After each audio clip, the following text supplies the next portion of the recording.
প্রিয় দর্শক, আমন্ত্রণ জানাচ্ছি সোশ্যাল ইসলামী ব্যাংক নিবেদিত আমাদের আজকের 7 দিনে শনিবার। এই 7 দিনে আমরা কথা বলতে চাই সাপের কামড় বেড়েছে বা সাপের উপদ্রব বেড়েছে এই বিষয়টি নিয়ে।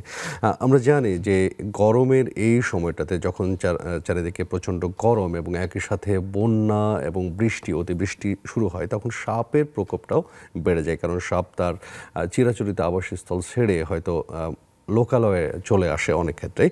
তো সাপের উপদ্রব বাড়লে আসলে আমাদের সচেতন হওয়ার জায়গা কোনটি, কিভাবে আমরা আমাদের জানের ক্ষতি থেকে মুক্ত থাকতে পারি, সেরকম একটা বিষয় নিয়েই আমরা কথা বলতে চাই। এবং সাপের কামড় দিলে আমাদের ভুলভাল চিকিৎসার বিষয়টিও কিন্তু আমাদের সমাজে প্রচলিত আছে, যেগুলো হয়তো এক ধরনের মিথ বা এক ধরনের কুসংস্কার থেকেও আমরা করে থাকি। সেই বিষয়গুলো নিয়ে আজকে আমরা কথা বলতে চাই।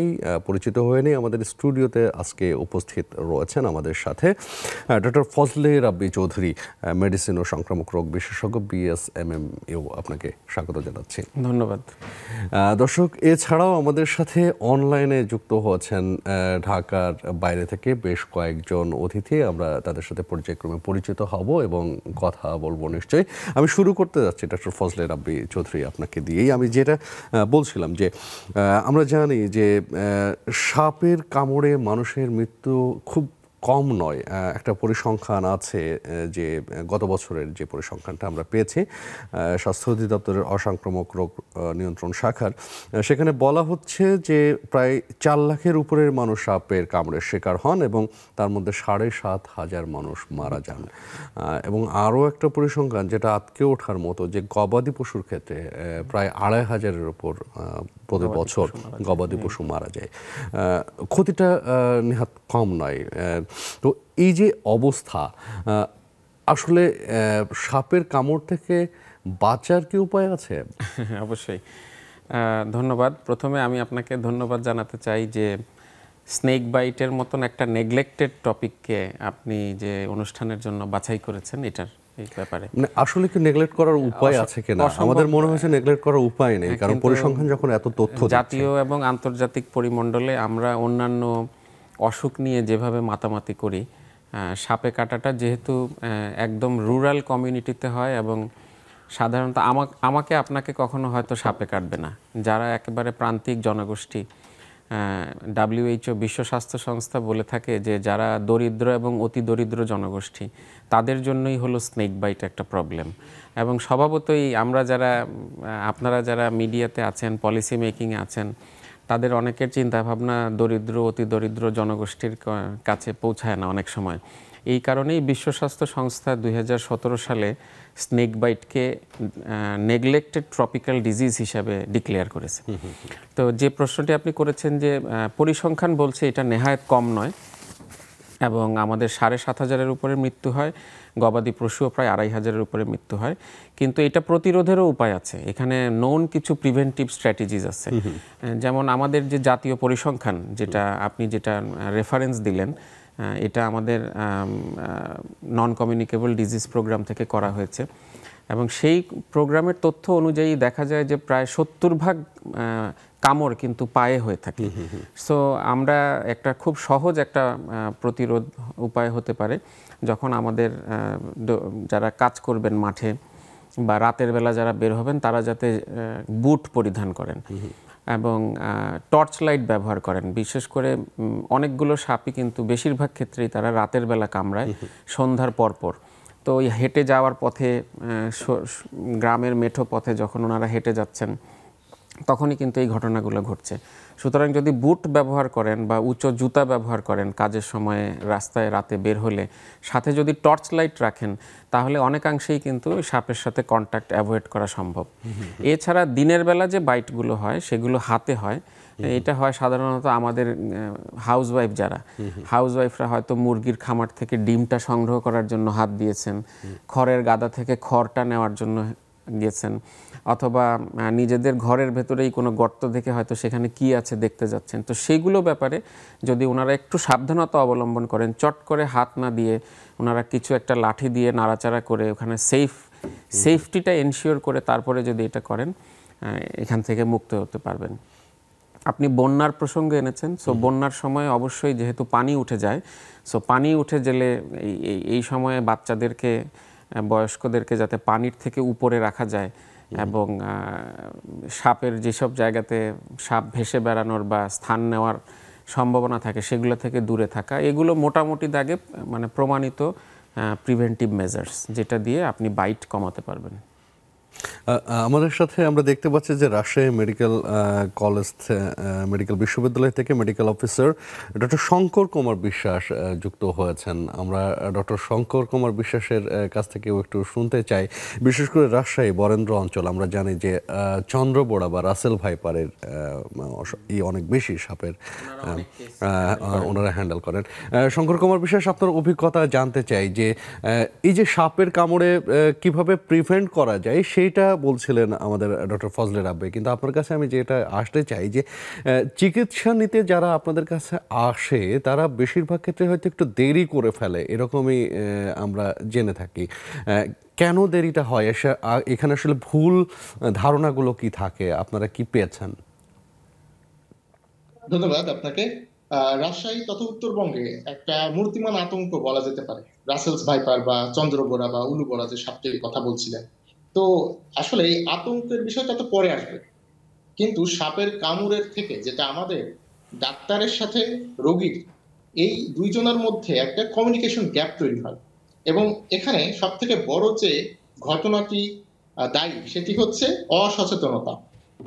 সাধারণত সাপে যখন কামড় দেয় আমাদের প্রথমেই করণীয় হচ্ছে কোনো প্রকার সময়ক্ষেপণ না করে নিকটস্থ কোনো স্বাস্থ্য কমপ্লেক্স বা জেলা হাসপাতাল বা মেডিকেল কলেজ হাসপাতাল থাকলে সেখানে রোগীকে নিয়ে যাওয়া।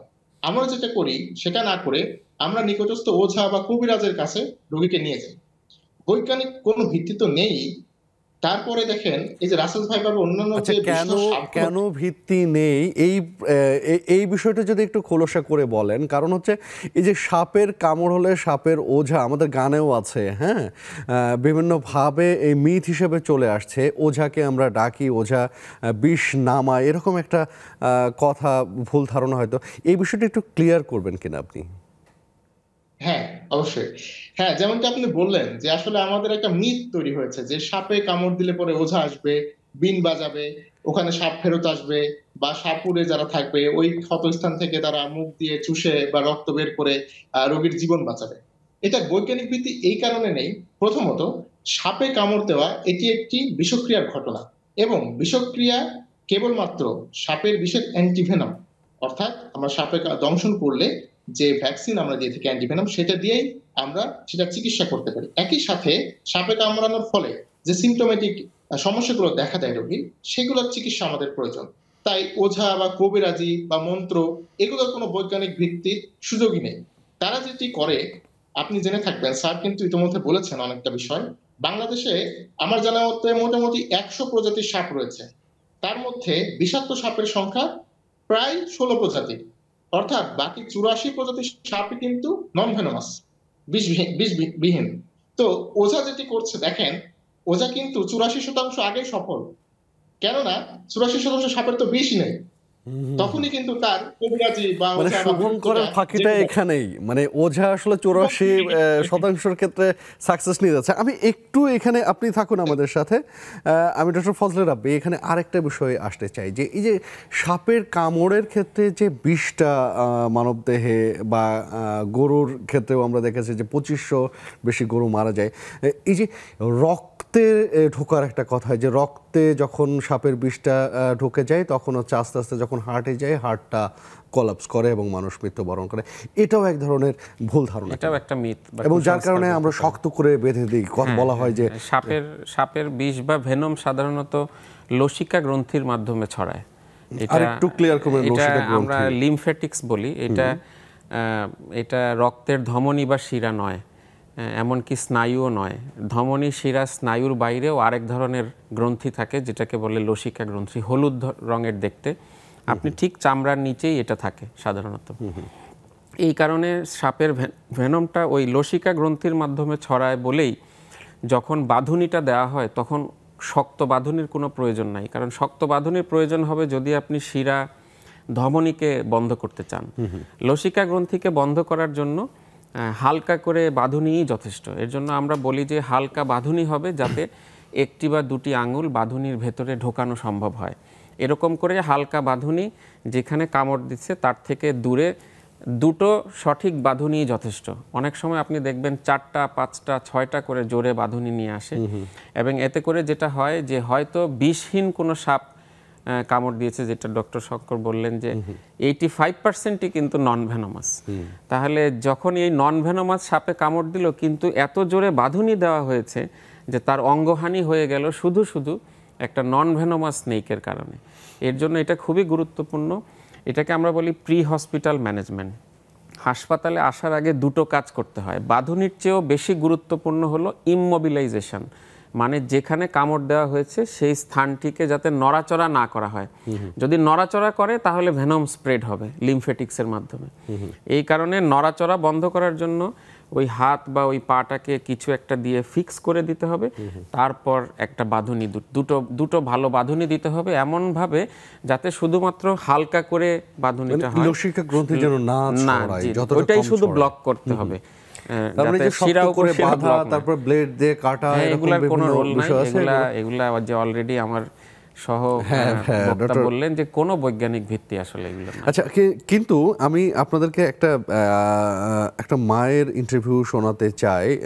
উনি জয়ন্তী বালা, সম্প্রতি রংপুরে ওনার সন্তান সাপে কামড়ে মারা গেছেন। তো উনি বর্ণনা করেছেন আমাদের ক্যামেরায় যে কিভাবে আসলে তার সন্তান মারা গেল। আমরা একটু শুনে আসি, এখানে মনে হয় দর্শকের জন্য কিছু মেসেজ থাকবে, একটু শুনে নিতে পারি আমরা। যে ঔষধ নিছে, ঔষধ ঘরে আর কি দিবে ওইখানে গেছে, যায় ওই ক্ষেতর যেই যায় নামছে, নামা মাত্র ওই খালি দেয়ই নাই, খালি পাও দিছে, পাও দেওয়া মাত্র একটা সাপ আসি ঠকাইছে। শোকেয়া এনেকে যেই ঠকাইছে তাই করে দেখছে পোকাটা বলে কামড় দিয়ে একটা এই মতন করে উল্টিয়ে একটা পালে গেছে, আর চিনবের পায় নাই। সাপ বলে ছোটো, এতক্ষণ সাপ। কবরিয়াতে ঝাড়ির গেছে, ঝাড়ি দিছে, ঔষধ খোয়াইছে, খয়া কইছে বানন খুলি দিছে, কাল আর কিচ্ছু লাগবে না। এখন ছাওয়া তো আসিয়ে বাড়ি আমরা কইতেছি বলে ব্যথা করে, তাহলে না ব্যথাটা কোনো নেই। এপাকে ওপাকে দৌড়ি করি বলে মেডিকেল নিয়ে যাও, নিয়ে গেতে ভর্তি করাইছে, ভর্তি নাই হইতে কোনো ঔষধপাতি নাই দিতে শেষ। এখন মেডিকেল যদি কোনো কাকু বলেও নাই যে মেডিকেল পোকা কামড়াইলে আসি ওটে তকঝক করিয়ে ওটে বাঁধি টেন্দি বাড়ি এসছে, বাড়ি এসে কাইমা ফের করি বলে ওটে ঝাড়ে ঝাড়লে পোকা কাটা বিষ নামে, ঝাড়ে ঔষধ দেয়, ওটে ধরে গেছে। তা সাপের বিষ কি কেমন বিষ তা কি বুঝে যায়, ওটা তো আর বুঝে যায় না। ছাওয়াও বুঝে নাই যে বলে নাই বুঝি বিষ, কয় বলে পাওয়ার তো বিষ নাই, তো পাওয়ের বাঁধন খুলি দিতে আর বিষ আস্তে করে রক্তের সাথে বিষ উপর উঠে গেছে। আপনি যেটা বললেন সেই ভুলগুলোই কিন্তু এখানে রয়েছে। ডক্টর শঙ্কর, আপনি কি এই ইন্টারভিউটা শুনেছেন কিনা? এখানে ভুলগুলো কি ছিল আসলে এই রোগের ক্ষেত্রে? দেখুন, আমি একটি উদাহরণ দিয়ে বলি, তাহলে আমাদের মনে হয় বুঝতে আর একটু সুবিধা হবে আমাদের দর্শকদের জন্য। এটা 2 সপ্তাহ আগে রাজশাহী মেডিকেলের ঘটনা। চাঁপাইনবাবগঞ্জ জেলার একটি উপজেলাতে রাত্রে একটি রোগীকে সাপে দংশন করে। তো তারা সাপটি দেখেছে দংশন করতে, সাপটি তাৎক্ষণিকভাবে মেরে ফেলার পরে সময় নষ্ট না করে কবিরাজ বা ওঝার কাছে চলে যায়। দর্শকদের উদ্দেশ্যে বলছি, তারা কিন্তু সাপটি দেখেছে, মেরেও ফেলেছে, এবং তাৎক্ষণিকভাবে কোনো ডাক্তার বা চিকিৎসক বা হাসপাতালে না গিয়ে একটি ওঝা বা কবিরাজের কাছে গেছে। ওঝা বা কবিরাজ তার মতো করে চেষ্টা করতে এক সময় যখন দেখলো এটি আর তার আয়ত্তে থাকছে না, তখন তিনি কৌশলে রোগীটিকে ওই সংশ্লিষ্ট উপজেলার হেলথ কমপ্লেক্স হাসপাতালে প্রেরণ করেন। পরবর্তীতে হেলথ কমপ্লেক্স হাসপাতালে প্রেরিত হওয়ার পরপরই ওখানকার কর্তব্যরত চিকিৎসক যখন দেখেছেন যে রোগীর আসলে আমরা যেটা বলি এনভেনমিং সাইন গুলা, অর্থাৎ বিষক্রিয়ার যে কিছু লক্ষণ দেখা যায়, সেটি ইতিমধ্যে রোগীর মধ্যে দেখা দিয়েছে, সাথে সাথে রোগীকে রাজশাহী মেডিকেল কলেজ হাসপাতালে প্রেরণ করা হয়। মজার কথা দেখেন, এই সাপে দংশন থেকে শুরু করে রাজশাহী মেডিকেল কলেজ হাসপাতালের জরুরি বিভাগে আসা পর্যন্ত রোগীটি সময় ক্ষেপণ করেছে 18 ঘন্টা, এবং আমরা যখন রোগীটি পেয়েছি, রোগীটি ততক্ষণে আর বেঁচে নেই। আমরা রোগীকে মৃত অবস্থায় পেয়েছি। তো এখানে এই যে ঘটনাটি ভদ্র মহিলা বললেন, ওনার সাথে অনেকাংশে ব্যাপারটা রিলেট করা সম্ভব।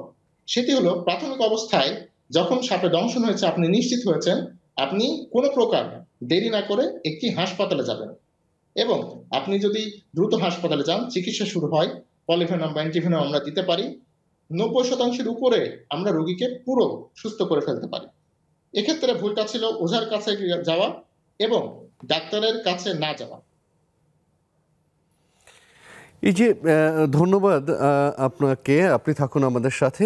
যেটা বললো যে মানে ওঝার কাছে না যাওয়া, আসলে এখানে তো টাইমেরও একটা ব্যাপার আছে। আসলে কত দ্রুত তাকে সাপে কামড়ের রোগীকে যেতে হবে ডাক্তারের কাছে বা হসপিটালে, এবং কোন কোন হসপিটালে যাবে, কি ধরনের চিকিৎসা নেবে, সেই প্রসঙ্গে আপনার কাছে আমি শুনতে চাইবো একটা বিরতি নিয়ে ফিরে এসেই।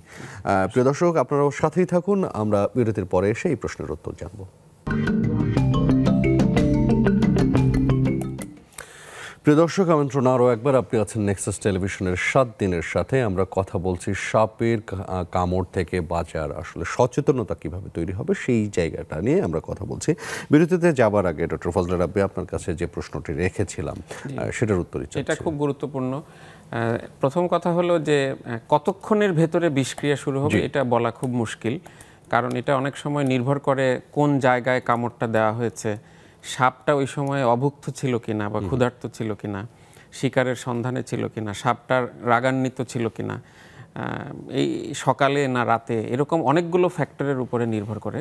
এর জন্য আমরা সবসময় বলি যে সাপে কামড় দেওয়ার পরে দ্রুততম সময়, তার মানে রীতিমতো গবেষণার বিষয়। অবশ্যই অবশ্যই আমাদের সাথে তো গবেষক রয়েছেন, এবং এক এক ধরনের সাপ এক এক রকম স্প্রেড হয়, ভেনম বা আপনার সিমটম আসতে এক এক রকম সময় লাগে। সুতরাং আমরা সবসময়ই বলি যে দ্রুততম সময়ে যাতে উনি নিকটস্থ হাসপাতালে যান। আর অ্যান্টিভেনমের যেটা কথা বললেন, আমাদের প্রফেসর রোবেদ আমিন স্যারের নেতৃত্বে এখন যে নন কমিউনিকেবল ডিজিজের এই প্রোগ্রামটা খুবই শক্তিশালী, এবং বাংলাদেশের যে কোনো উপজেলায় অ্যান্টিভেনম যদি প্রয়োজন হয় ওনাদের পৌঁছায় দেওয়ার সক্ষমতা আছে, এবং অনলাইনে ট্রেনিং সহ এটা সকল সাপোর্ট দেওয়ার সক্ষমতা আমাদের আছে, এবং আমার জানা মতে যথেষ্ট পরিমাণ স্টক এই মুহূর্তে সরকারের কাছে আছে, যাতে এই বর্ষাকাল এবং পরবর্তী পরিস্থিতি সামাল দেওয়া যায়। আসলে দেশের কোন হসপিটাল পর্যন্ত, যে কোনো, আমরা উপজেলা পর্যায়ের যে কোনো হাসপাতালেই আপনার অ্যান্টিভেনম দেওয়া সক্ষম। আর যদি না থাকে, সেক্ষেত্রে না থাকলে ওনারা সাথে সাথে চাইতে পারেন, নিকটস্থ জেলা হাসপাতাল বা মেডিকেল কলেজ হাসপাতালে ইমার্জেন্সি স্টক থাকে, সেখান থেকে ওনাকে পৌঁছে দেওয়া যাবে। তাছাড়া এই প্রোগ্রামের জন্য আলাদা করে ডেপুটি প্রোগ্রাম ম্যানেজাররা আছেন, ওনারা সার্বক্ষণিক হোয়াটসঅ্যাপে কারণ এটা একটা মেডিকেল ইমার্জেন্সি, এবং আমরা সেখানে মোটামুটি সংখ্যাপূর্ণই বলা যেতে পারে। আমরা একটু অনিরুদ্ধ দা যুক্ত হয়েছেন, Aniruddha Ghosh, venom research centre Chattogram থেকে। দাদার সাথে একটু কথা বলতে চাই যে কিছুক্ষণ আগেই ডক্টর ফজলে রাব্বি যেটা বলছিলেন যে আসলে সাপে কামড় দিলে কোথায় কিভাবে কামড়েছে অনেকগুলো ফ্যাক্টর কাজ করে, এবং আসলে খুব সাধারণভাবে বলার সুযোগ নেই যে কত ঘন্টা পরে থেকে বিষক্রিয়া শুরু হবে এবং রোগীটির খারাপ অবস্থা যাবে। কিন্তু আপনারা তো ফেনম নিয়েই আসলে রিসার্চ করছেন, সেখানে আপনাদের ফাইন্ডিংস কি বলে? আপনাদের জায়গা থেকে আসলে সাধারণ মানুষকে কি ধরনের পরামর্শ দেবেন? আমরা ভেনম নিয়ে যে রিসার্চটা, এই রিসার্চগুলি হচ্ছে একটা অংশ হচ্ছে ল্যাব রিসার্চ, একটা অংশ হচ্ছে তার পরবর্তীতে অ্যান্টিভেনম যদি ডেভেলপ করা যায় তাহলে সেটা নিয়ে মানুষের শরীরে প্রায়োগিক যে গবেষণা, এগুলো আমরা এখনো ল্যাব রিসার্চের পর্যায়ে আছি। আর একটু আগে যেটা বললেন আপনি যে কতক্ষণের মধ্যে সাপে কাটবে বা কাটার কতক্ষণের মধ্যে লক্ষণ দেখা যাবে, আমি শুধু আপনাকে যে কথাটা ডক্টর ফজলে রাব্বি বলছেন বারবার, এই কথাটাই আমি আরো একবার বলি, দ্রুততম সময়ে। কারণ আপনি জানেন না, আমি জানি না যে কত দ্রুত সময়ের মধ্যে এই লক্ষণগুলি দেখা যাবে। কোবরা এবং ক্রেইটের ক্ষেত্রে দেখা গেছে যে আধা ঘন্টা 1 ঘন্টার মধ্যেও তার নিউরোটক্সিসিটি শুরু হয়ে যেতে পারে। ইভেন নিউরোটক্সিসিটির মধ্যে রেসপিরেটরি প্যারালাইসিসও হতে পারে। একটু আগে ডক্টর রাব্বি যেটা বললেন, এটা অনেকটা নির্ভর করে হচ্ছে আপনার কোন জায়গায় সাপে কামড় দিয়েছে, এই সাপের যে বিষটা এটা কি সরাসরি আপনার সিস্টেমে গেছে, অর্থাৎ আপনার যদি কোনো একটা রক্তনালী বা রক্তনালীর আশেপাশে এই বিষটা সে দেয় তাহলে খুব দ্রুত রক্তনালী দিয়ে পরিবাহিত হবে, এবং একই সাথে যদি টিস্যুর মধ্যে দেয় এই টিস্যু থেকে ধীরে ধীরে রক্তনালীর মাধ্যমে, একটু আগে যেটা বললেন ফজলে রাব্বি, লসিকা গ্রন্থির মধ্যে যাবে। আর নির্ভর করে কতটুকু ভেনম সাপ আপনাকে ইনজেক্ট করেছে। কারণ সব সময় সাপ যে ইনজেক্ট করতে চাইবে ভেনম এমন নাও হতে পারে, কারণ আপনি সাপের ন্যাচারাল প্রে নন। আপনাকে মেরে ওর কোনো লাভ নেই, একমাত্র মানুষ ছাড়া আর কেউ কাউকে মানে আর কোনো প্রাণী হত্যা করে না কারণ ছাড়া। ও বেশিরভাগ ক্ষেত্রে ও যেটা করে সেটা হচ্ছে আত্মরক্ষা। আত্মরক্ষার জন্যই আপনাকে সে আঘাত করছে, আপনাকে সে দংশন করছে। সেই জন্য এখন বলা হয় যে স্নেকের আসলে দুই ধরনের বাইট আছে, একটা হচ্ছে ডিফেন্সিভ বাইট আর একটা হচ্ছে অফেন্সিভ বাইট। সেই জন্য ডিফেন্সিভ বাইটের ক্ষেত্রে অনেক সময় দেখা যায় সে বিষ দিচ্ছেই না, আবার বা কম পরিমাণ বিষ দিচ্ছে। এইটুকু এত জটিল হিসাবের মধ্যে না গিয়ে সাধারণ মানুষের জন্য যেটা জানার কথা বা সাধারণ মানুষের কাছে আমরা যে কথাটা পৌঁছাতে চাই সেটা হচ্ছে, যদি স্নেক বাইট হয় এটা কি বিষধর অবিষধর কোনো কিছু চিন্তা না করে আপনি দ্রুততম সময়ে নিকটস্থ স্বাস্থ্য কেন্দ্রে যান, হাসপাতালে যান এবং একজন ডাক্তারের পরামর্শ নেন। জি, ধন্যবাদ দাদা। আপনি একদম রিমোট থেকে প্রান্তিক জায়গা থেকে আমাদের সাথে যুক্ত হয়েছিলেন, এজন্য অসংখ্য ধন্যবাদ জানাচ্ছি দাদা।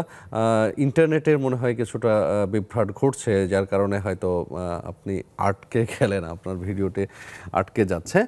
আমরা একটু যেতে চাই এই মুহূর্তে মানিকগঞ্জের হরিরামপুর থেকে যুক্ত হয়েছেন আমাদের সাথে তৈবুর আজাহার।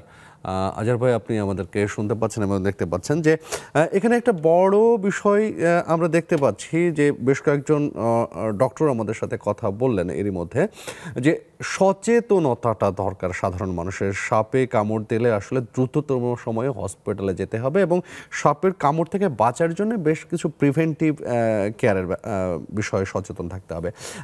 আমরা জানি যে হরিরামপুরের এরই মধ্যে সাপের কামড়ের আতঙ্ক অনেক বেড়েছে এবং বেশ কিছু মানুষ মারাও গেছে এবং বেশ কিছু সাপকেও মেরে ফেলা হয়েছে। আপনারা আসলে কি ধরনের সচেতনতা কার্যক্রম হাতে নিয়েছেন এবং কি চলছে আপনাদের ওখানে? ধন্যবাদ। আমি নেক্সাস টিভিকে প্রথমে ধন্যবাদ জানাই যে এরকম একটি গুরুত্বপূর্ণ একটি বিষয় আজকে উপস্থাপন করার জন্য। তো আমি একটি পরিবেশ সংগঠনের সাথে জড়িত। আমাদের পরিবেশ সংগঠনের নাম হরিরামপুর শ্যামল নিসর্গ। তারা পরিবেশ নিয়ে কাজ করি। সেই হিসাবে এখানে সাপ নিয়ে আলোচনা হচ্ছে, তো আমি সব সাপ নিয়ে কথা বলবো না। আমি মূলত এখন বর্তমানে যে আলোচিত একটি সাপ, নাম রাসেল ভাইপার, এটি নিয়ে কথা বলবো। আমি মানিকগঞ্জের হরিরামপুরের পদ্মাতি থেকে বলছি। এবং আপনারা পত্রিকায় দেখেছেন গত কয়েকদিনের বাংলাদেশ সমস্ত পত্রিকায় এবং সমস্ত টিভি চ্যানেলে একটি বিষয় হয়েছে যে মানিকগঞ্জের হরিরামপুরের চরাঞ্চলে এ পর্যন্ত প্রায় 6 জন মানুষ রাসেল ভাইপারের কামড়ে মারা গিয়েছে। এখন হরিরামপুরের পদ্মার চরে, এটা একটা দুর্গম এলাকা, ওদিকে ফরিদপুর জেলা আর এদিকে মানিকগঞ্জ জেলা, মধ্যবর্তী হরিরামপুরের 3টি উপজেলা, এখানে 3টি ইউনিয়ন। তো এই 3 ইউনিয়ন থেকে যদি কাউকে সাপে কামড় দেয়, যেটা আমাদের সম্মানিত চিকিৎসক বললেন যে দ্রুত হসপিটালে নিতে হবে এবং অ্যান্টিভেনম প্রয়োগ করতে হবে, তো তাদেরকে ওখান থেকে নিয়ে আসতে উপজেলা সদরে তো অ্যান্টিভেনম নেই। এদিকে মানিকগঞ্জ জেলা সদরে আর ওদিকে ফরিদপুর মেডিকেল কলেজ হাসপাতালে, এই দুই জায়গায় নিতে 3 থেকে 4 ঘন্টা সময় লাগে মিনিমাম, এবং সেটাও নৌকা প্রাপ্তি সাপেক্ষে, এর বাইরে আসলে সুযোগ নেই। তো সেক্ষেত্রে বেশিরভাগ ক্ষেত্রেই এ ধরনের রাসেল ভাইপারের মতো একটি বিষাক্ত সাপ এবং পৃথিবীর অন্যতম বিষধর একটি সাপ। এই সাপে কামড় দিলে আপনারা সবাই জানেন যে মানুষ কত দ্রুত বিষ ছড়িয়ে পড়ে। তো এখানে একটি বিষয় যে অন্যান্য সাপ থেকে রাসেল ভাইপারে একটি বিশেষ পার্থক্য আমরা দেখেছি, যদিও আমি এক্সপার্ট নলেজ আমার নেই। তারপর পত্রিকা বা অন্যান্য ইউটিউব বা অন্যান্য এক্সপার্ট যারা, তাদের বক্তব্য শুনে আমরা জেনেছি এবং প্রত্যক্ষদর্শীর বর্ণনায় যে এই সাপটা, অন্যান্য সাপ যেমন বললেন, একজন চিকিৎসক বললেন যে সব সাপই আত্মরক্ষা করে, কিন্তু এই সাপটি কিন্তু আত্মরক্ষা করে না। এই সাপটি মানুষকে দেখলে সরাসরি ছোবল দিতে আসে। এবং সাধারণত একটি জিনিস অবাক হবেন যে চর অঞ্চলে যে ভুট্টার চাষ হয় খুবই, এবং ধানের চাষ হয়। সম্প্রতি কৃষকরা যে কয়জন মারা গেছে তাদের বেশিরভাগই কিন্তু ওই ভুট্টা এবং ধান কাটতে গিয়ে মারা গেছে। কেন মারা গেছে? কারণ রাসেল ভাইপারের প্রধান খাদ্য হলো ইঁদুর।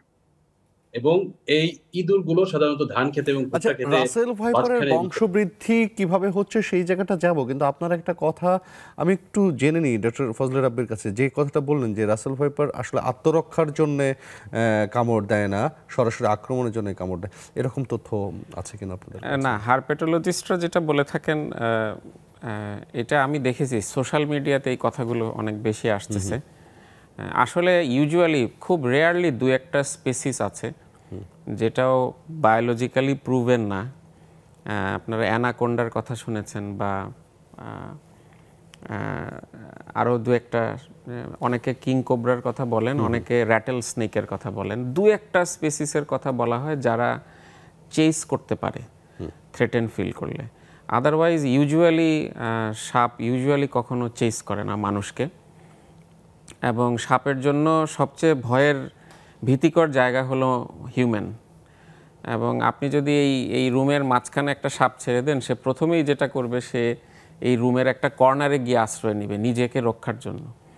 এই কারণে সাধারণত স্নেক বাইট হয়ই হলো যখন হিউম্যান স্নেক কন্ট্যাক্ট হয় এবং সে যখন থ্রেটেন ফিল করে, পাড়া পড়ে যাচ্ছে বা সে ভাবছে তার পথের উপরে, কারণ সে তো চোখেও দেখছে না, সে সাউন্ড ওয়েভের মাধ্যমে, সাপ চোখে দেখে না, সাপ চোখে দেখে না, সে সাউন্ড ওয়েভের মাধ্যমে আইডেন্টিফাই করে।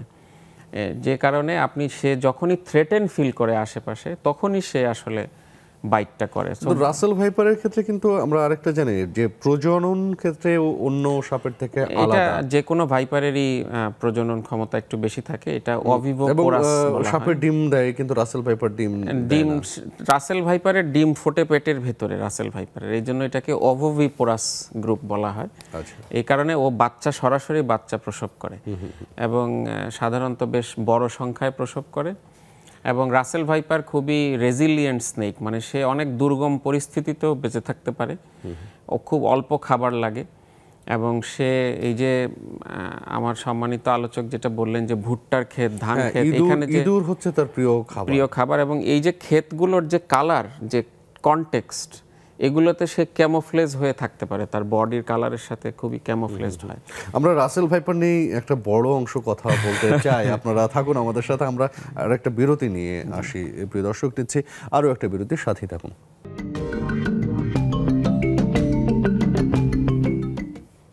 প্রিয় দর্শক, আমন্ত্রণ আরও একবার, আপনি আছেন নেক্সাস টেলিভিশনের সাথে। আমরা কথা বলছি সাপের উপদ্রব নিয়ে বা সাপের কামড় থেকে বাঁচতে কী ধরনের সচেতনতা প্রয়োজন, সেই বিষয়গুলো নিয়ে কথা বলছি। এই মুহূর্তে আমি কথা বলতে চাই আমাদের নাটোর থেকে যুক্ত হচ্ছেন নাটোর সদর হাসপাতালের তত্ত্বাবধায়ক ডক্টর মোহাম্মদ মশিউর রহমান। ডক্টর মশিউর রহমান, আপনি আমাদেরকে শুনতে পাচ্ছেন এবং দেখতে পাচ্ছেন নিশ্চয়ই?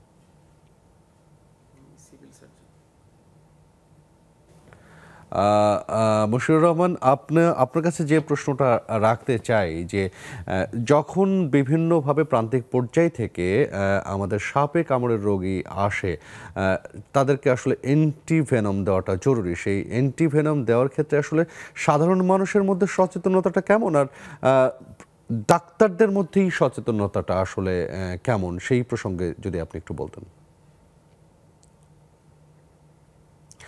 আপনি আনমিউট করে যদি একটু কথা বলতেন, ডক্টর মশিউর রহমান। আমাকে শুনতে পাচ্ছেন? জি, শুনতে পাচ্ছি, বলুন। আপনার প্রশ্নের জন্য ধন্যবাদ। যেটা হচ্ছে প্রান্তিক জনগোষ্ঠীর মধ্যে যে সচেতনতা, এটা দিন দিন বাড়ছে। একসময় প্রথমেই তারা হচ্ছে খুঁজতো ওঝা অথবা এই জাতীয় কাউকে যারা সাপের বিষ নামাবে। এখন কিছু অংশ এখনো হচ্ছে ওঝা খুঁজে, কিন্তু একটা বড় অংশ উপজেলা হেলথ কমপ্লেক্স অথবা নিকটস্থ সদর হসপিটালে চলে আসে। যেটা গত বছর আমাদের অ্যান্টিভেনাম দেওয়ার পরিমাণ ছিল প্রায় 0, এখন আমাদের কমপক্ষে 2টা উপজেলায় গত 6 মাসে আমরা অ্যান্টিভেনাম ব্যবহার করি এবং সদর হসপিটালে প্রায় 8 জনকে আমরা দিই। টোটাল আমরা প্রায় 11 জনকে গত 5 মাসের মধ্যে আমরা অ্যান্টিভেনাম ব্যবহার করি। ফলে আমরা বলতে পারি যে আগে থেকে এই পরিমাণটা বাড়ছে। এটা হয়তো বা আরো বাড়ার সুযোগ আছে, কিন্তু দিনে দিনে এটা বাড়ছে। ধন্যবাদ। ডাক্তারদের মধ্যে সচেতনতা কিভাবে তৈরি হয়েছে, বিশেষ করে ইমার্জেন্সিতে যখন রোগী আসে তখন আসলে কিভাবে ডাক্তাররা হ্যান্ডেল করেন? এটার জন্য হচ্ছে প্রচুর পরিমাণে ট্রেনিং হয়েছে। অফলাইনেও যেমন হয়েছে, অনলাইনেও ট্রেনিং হয়েছে। অফলাইনে প্রায় সবাই কমপক্ষে একটা করে ট্রেনিং পেয়ে গেছে, এবং অনলাইনে বারংবার ট্রেনিং হয়েছে। মূল কথা হচ্ছে যে এই রোগী যদি, যার মধ্যে হচ্ছে ভেনোমাস পয়জনিং এর কোনো সাইন থাকবে এবং কি কি সাইন দ্বারা মানে এইটা প্রকাশ হতে পারে, সেটা হচ্ছে তাদেরকে বারবার জানানো হয়েছে। এবং এটার ফলে কিন্তু এখন হচ্ছে এই অ্যান্টিভেনামটা ব্যবহার দিনে দিনে এটা বাড়ছে। আগে হচ্ছে সাপে কাটা রোগী হলে সেটা ভেনোমাস অথবা নন ভেনোমাস যাই হতো, সেটা অটোমেটিক বিভিন্ন মেডিকেল কলেজে রেফার করা হতো। এখন কিন্তু এটার পরিমাণ দিন দিন কমে আসছে।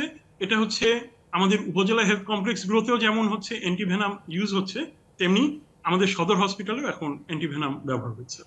জি জি, ধন্যবাদ আপনাকে আমাদের সাথে যুক্ত হবার জন্য। আমি এই মুহূর্তে কথা বলতে চাই ডক্টর শঙ্কর কুমার বিশ্বাসের সাথে আবারও রাজশাহীর অঞ্চল নিয়ে কথা বলতে চাই। যে রাসেল ভাইপার, যেটা বরেন্দ্র অঞ্চলে অনেক বেশি দেখা যায়, এবং বলা হচ্ছে যে রাসেল ভাইপারের বংশবৃদ্ধিও এখন খুব দ্রুত হচ্ছে, এবং বিশেষ করে এই সময়টা মে, জুন, জুলাই, এই সময়টা বংশবৃদ্ধির সময় আরও বেশি।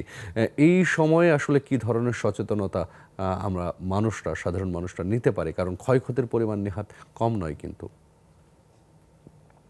দেখুন, আপনার প্রশ্নের সূত্র ধরে বলি, আসলে রাসেল ভাইপার একটা ভয়ানক সাপ এই কারণে, এর কারণ অন্যতম একটি হচ্ছে এই সাপটির কিন্তু প্রজননের জন্য কোনো সুনির্দিষ্ট সময় নেই।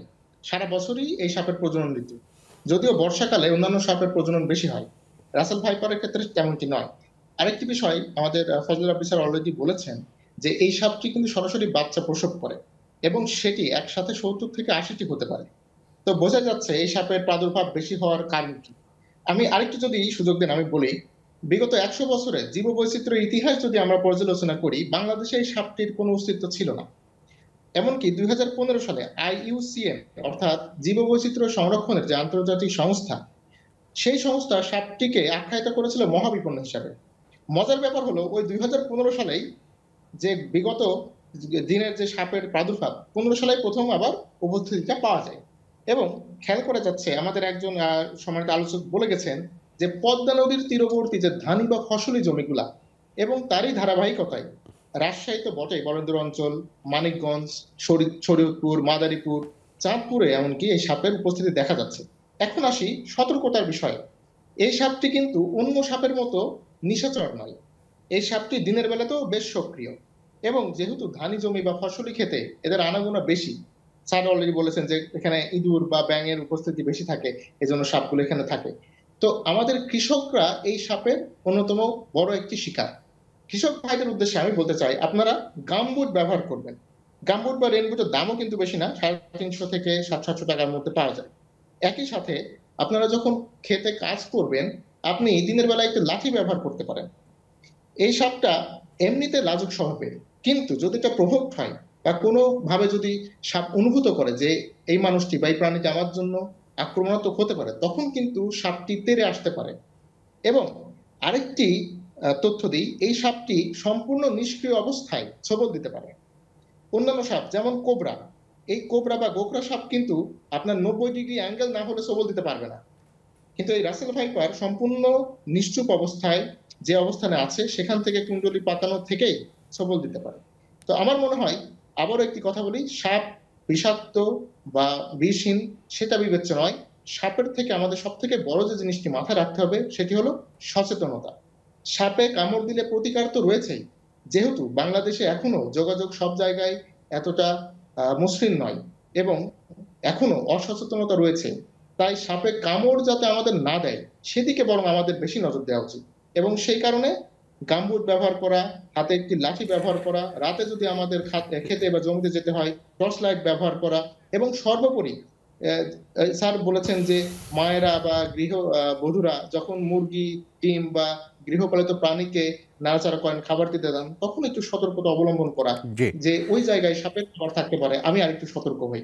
জি, আপনি চমৎকারভাবে বলেছেন ডক্টর ফজলে রাব্বি। আরেকটা বিষয় আসতে চাই যে গামবুট পরলো কৃষক, সাধারণ মানুষ, টর্চ ব্যবহার করলো, সব ঠিক আছে, কিন্তু আমরা পরিসংখ্যানে যেটা দেখছি যে গত বছরের পরিসংখ্যানে প্রায় ২৫০০ গবাদি পশু, বিশেষ করে গরু মারা যায় সাপের কামড়ে। সেক্ষেত্রে আসলে কি ধরনের সতর্কতা নিতে হবে? জি, আমি এটা ভেটেরিনারির সায়েন্সের ওনারা সবচেয়ে ভালো বলতে পারতেন। তারপরেও আমি এই সুযোগে একটু আমাদের নাটোরের সিভিল সার্জন মহোদয়কে বিশেষ ধন্যবাদ জানাতে চাই যে উনি মোটিভেট করতে পেরেছেন ওনার পুরো জেলা উপজেলা টিমকে, এবং অ্যান্টিভেনম দেওয়া হচ্ছে। এটা একটা এক্সাম্পল হতে পারে অন্যদের জন্য। তো গবাদি পশুর একটা বড় লস হয় আমাদের, এবং এইসব ক্ষেত্রে সাধারণত যেটা পরামর্শ দেওয়া হয় যে গবাদি পশুগুলোকে যদি সম্ভব হয় পাকা শেডের মধ্যে রাখা এবং আলোকিত স্থানে রাখা। একটা লাইট বা একটা আলোর উৎস যদি থাকে, সাধারণত আলোর উৎস সাপ অ্যাভয়েড করে চলে।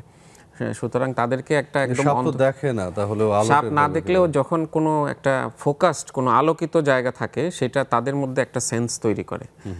সেই সেন্সের কারণে তারা সাধারণত তারা নিশাচর স্থানে থাকতে বেশি, যেখানে অন্ধকারাচ্ছন্ন অংশে পছন্দ করে। এই কারণে আলোকিত স্থানগুলো সাধারণত তারা অ্যাভয়েড করে। এই জন্য দেখবেন আপনি বাইরে গ্রামে বাড়িঘরগুলোর বারান্দায় যদি আলো দিয়ে রাখা হয়, আলোর কাছে কিন্তু ওরা থাকে না, আলো থেকে দূরে থাকে। অনেকেই যে বাড়িঘরে অ্যাসিড দেয়, কার্বলিক অ্যাসিড দেয়, সেটা কার্বলিক অ্যাসিড সাপ প্রতিরোধ করতে পারে, এর এখনো পর্যন্ত কোনো বৈজ্ঞানিক তথ্য উপাত্ত বা ভিত্তি নাই। এ কারণে যারা কার্বলিক অ্যাসিড ব্যবহার করছেন, এটা সম্ভবত এটা কোনো কাজেই আসছে না। এখনো পর্যন্ত সায়েন্টিফিক্যালি কোনো স্ট্রং এভিডেন্স নাই যে আদৌ কার্বলিক অ্যাসিড কাজ করে কিনা, কিন্তু তারপরে তো সবাই ব্যবহার করছে। এটাও এক ধরনের মিথ আসলে, যেটার কারণে সবাই এটা ব্যবহার করছে। সাপ ছুঁয়ে আসলে ওই সাপ বাসায় গিয়ে কামড় দিবে, এগুলো একেবারে মিথ বলতে পারেন। সাপ নিয়ে বেশ মিথ আছে এবং বেশ ভুল ধারণা আসলে অনেক দিন থেকেই চলে আসছে আমাদের সমাজে। আমরা আরেকটা বিরতি নিয়ে এসে কথা বলতে চাই, আপনারা থাকুন আমাদের সাথে। প্রিয় দর্শক, নিচ্ছে আরও একটা বিরতির সাথেই থাকুন।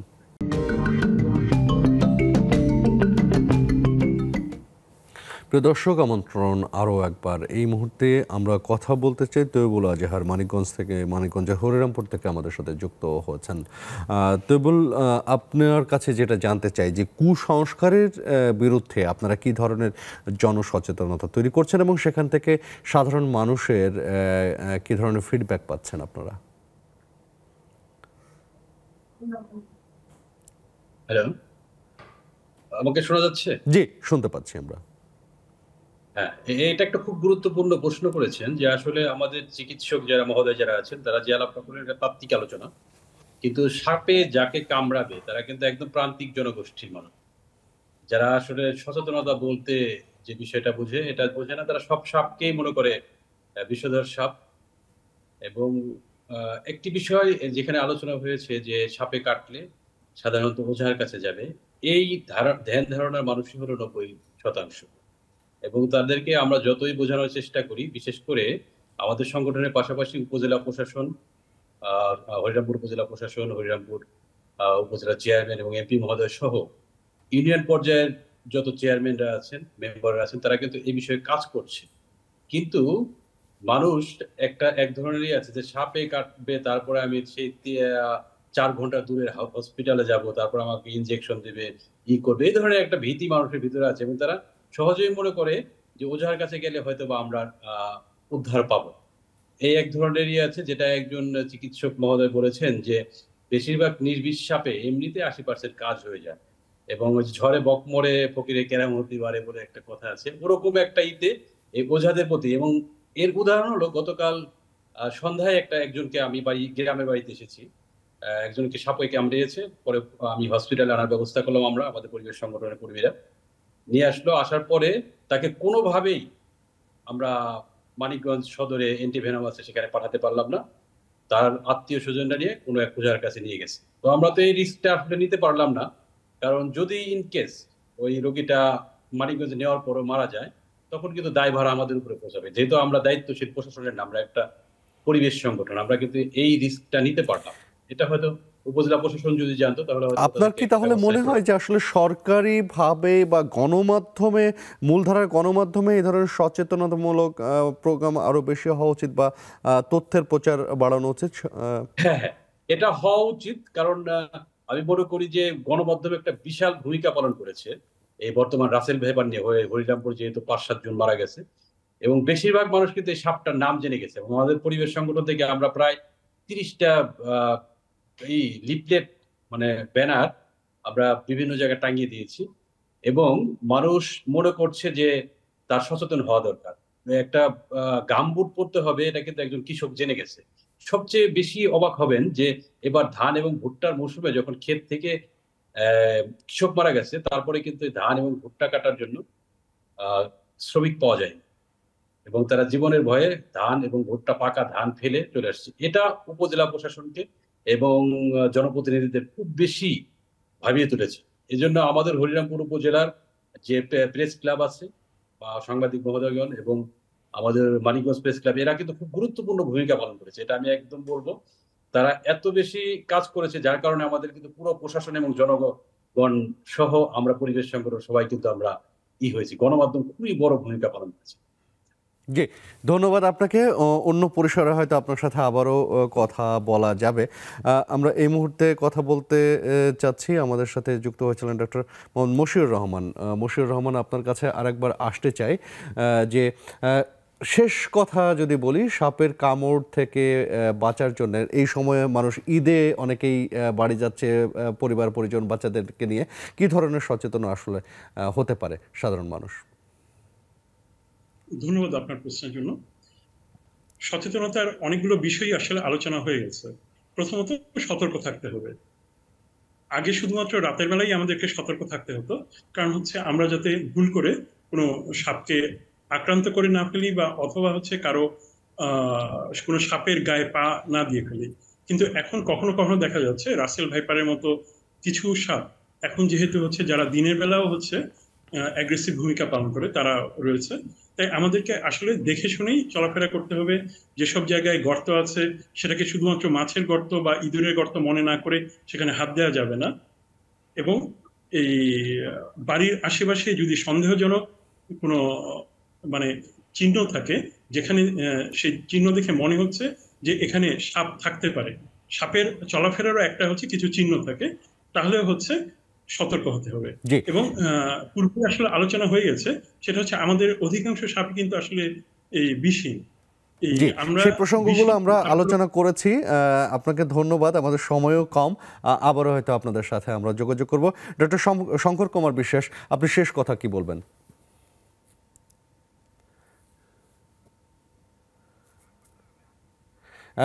ডক্টর শঙ্কর, আনমিউট করে কথা বলবেন। ন্যাশনাল জিওগ্রাফিক চ্যানেলের প্রখ্যাত snake specialist doctor Brady Barr, ওনার একটি কথা দিয়ে আজকের আলোচনা শেষ করতে চাই। ওনার কথাটা আমি কোট করছি: I have worked with enormous snakes in the world, but the most deadly snake I have ever faced, that very snake that has bitten me. অর্থাৎ আমি পৃথিবীর অনেক বিষাক্ত সাপ নিয়ে কাজ করেছি, কিন্তু সেই সাপটি সব থেকে বিষাক্ত যেটা আমাকে কামড় দিয়েছে। তাই সতর্ক থাকুন, সচেতন থাকুন। সাপের দংশনের শিকার হলে ওঝা বা কবিরাজের কাছে না গিয়ে হাসপাতালে যান। এটি আমার শেষ বক্তব্য। জি, ধন্যবাদ আপনাকে। একদম অনুষ্ঠানের শেষ পর্যায়ে আপনি খুব সংক্ষেপে যদি। আমি মনে করি সাপ বিষাক্ত হোক বিষহীন হোক, সাপকে মেরে ফেলা ঠিক না। কারণ সাপ কোনো মানুষকে বা কেউকে চিনে তাকে আক্রমণ করছে না, সে ভয় পেয়েই করছে। সো সাপটাকে না মেরে সাপটাকে নিরাপদ কোনো স্থানে ছেড়ে দেওয়া উচিত এবং সচেতনতামূলক পদক্ষেপগুলো বেশি বেশি করে কুসংস্কার থেকে বেরিয়ে আসলে বিজ্ঞানের সাহায্য নেওয়া উচিত। এখন গুগল করলেই অনেক তথ্য পাওয়া যায়। আমরা যা আলোচনা করলাম দর্শকরা গুগল করলেই এটার উত্তর পেয়ে যাবে। অসংখ্য ধন্যবাদ আপনাকে। সেই সাথে আমাদের সাথে অনলাইনে যারা যুক্ত ছিলেন এতক্ষণ তাদের সবাইকে ধন্যবাদ জানাচ্ছি। সময় থাকলে হয়তো আরও কথা বলতে পারতাম। কথা হবে আবারও। প্রিয় দর্শক, এই ছিল আজকের আয়োজনে। দেখা হবে আবারও। সে পর্যন্ত সবাই ভালো থাকুন এবং সুস্থ থাকুন, সুন্দর থাকুন।